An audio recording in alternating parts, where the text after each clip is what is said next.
The morning it all came to a head, I was standing in my chicken coop in my pajamas, holding a rooster named Barnaby, when a police cruiser rolled slowly up my driveway. Behind it came a pearl-white SUV with a personalized license plate that read HOA KNG. I didn't need to see the driver to know who it was.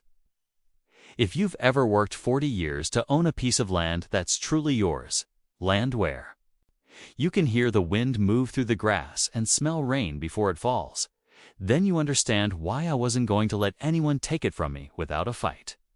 If this kind of story speaks to you, go ahead and hit that like button and subscribe to HOA Drama Neighbor. I've got plenty more where this came from. My name is Silas, and my wife is Helen. We've been married 31 years.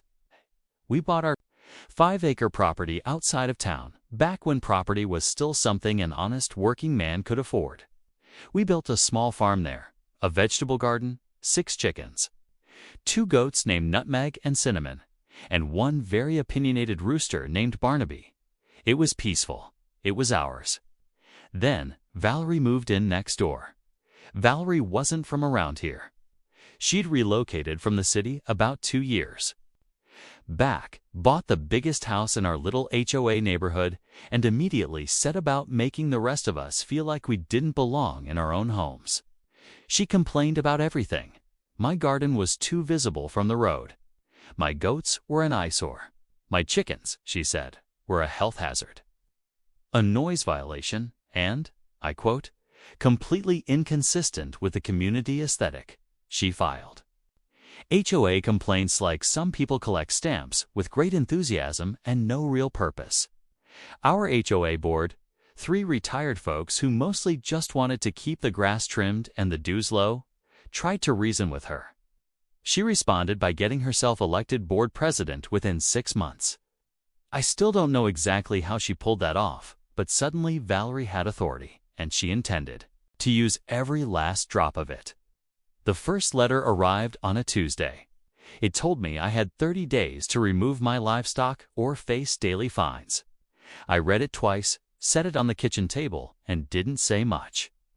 Helen read it, set it back down, and went to make coffee. She's not a woman who panics. Never has been. What I didn't know, what I had no way of knowing, was that Helen had already been dealing with Valerie behind the scenes. You see, Helen is the chief of police in our county, has been for 4 years. Before that, she spent 22 years working her way up through the department. She's quiet, she's steady, and she does not like people who abuse their authority. Sound familiar? Helen had been receiving reports from other neighbors about Valerie. Small things, but they added up. Valerie had apparently been telling people that she had connections with law enforcement, and that anyone who crossed her would regret it. She'd been using the HOA's power to intimidate elderly residents into paying for upgrades they hadn't agreed to. One neighbor, a widow named Mildred, had been fined $300 for a wind chime. Helen was building a picture. She just needed Valerie to make one more move. I tried talking to Valerie directly. I knocked on her door one afternoon and explained, very calmly, that our property had been zoned for small-scale agriculture long before the HOA even existed, that our chickens were legal, that our goats were legal, that Barnaby, for all his faults, was legal. She looked at me the way a person looks at a bug on their windshield. I don't care what it was zoned for. I care what this neighborhood looks like now, and right now it looks like a barnyard. She smiled tightly. The police will be at your property Friday morning. Silas, I'd make sure those animals are gone by then. I went home and told Helen. She nodded slowly, poured herself a cup of coffee, said, let her call them. I didn't sleep well Thursday night. I was up before dawn feeding the chickens, checking on Nutmeg and Cinnamon, scratching Barnaby behind his ridiculous comb. I'd raised these animals. I wasn't just going to hand them over because a woman with a fancy SUV decided my life didn't match her vision board. Around 8:30 Friday morning, I heard the cruiser before I saw it. I walked out of the coop, Barnaby tucked under one arm, and watched it pull up. 2 officers stepped out, young guys, both of them. looking a little uncertain, like they weren't entirely sure why they were there. Right behind them came Valerie, stepping out of that white SUV in pressed linen pants and sunglasses, holding a folder thick enough to stump a mule. "Good morning, Silas," she said, and she was practically glowing. "I brought the authorities as promised. I have documentation here showing clear HOA violations, an agricultural nuisance complaint, and a formal request for immediate removal of livestock."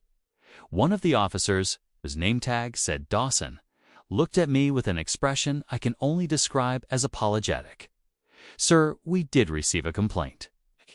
"We're just here to— Where's your supervisor?" I asked quietly. Dawson blinked.